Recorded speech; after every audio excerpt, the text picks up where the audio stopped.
आइए दोस्तों, गायत्री मिशन माझे हाथी बगी चैनल पे आज आप लोगों का स्वागत है। आज आप लोगों के बीच में छठ मैया का दर्द भरा छठ गीत लेके आया हूँ। आप लोग गाना जैसा भी लगे सुंदर सुंदर कमेंट लिख के जरूर भेजिएगा। और दोस्तों आइए, हमारे चैनल पे हर अंदाज हर गाना मिलेगा आप लोगों को।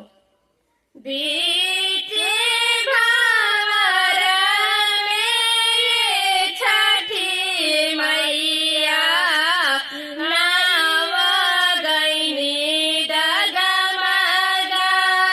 बीच भावरा में छठी मैया नाव गईनी डगमगाए। नाव गईनी डगमगाए।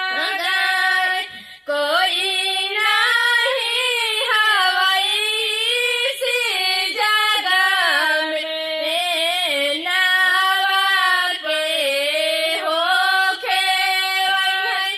नाव के होखे वहीं। कोई नहीं हवाई सी जगह में नाव के होखे वहीं।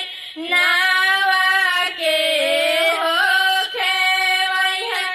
बरती तिवाइया हो छठी मैया बर बर करले पुकार।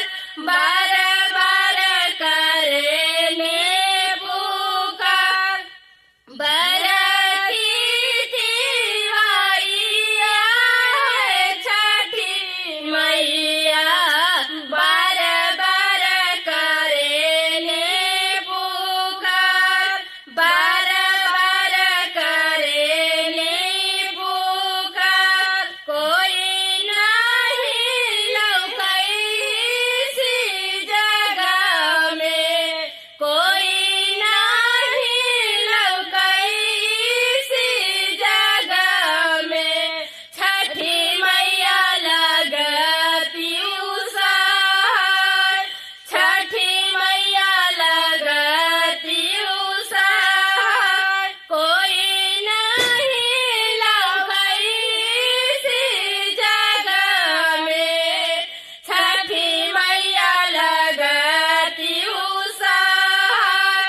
छठी मैया लगती उसार।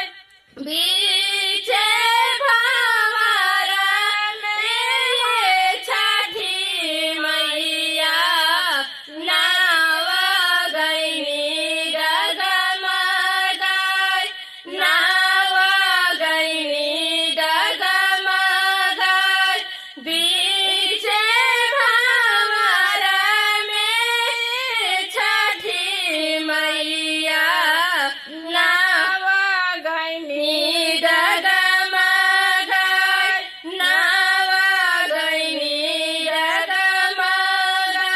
जय साई नैया पार लगालू हो छठी मैया।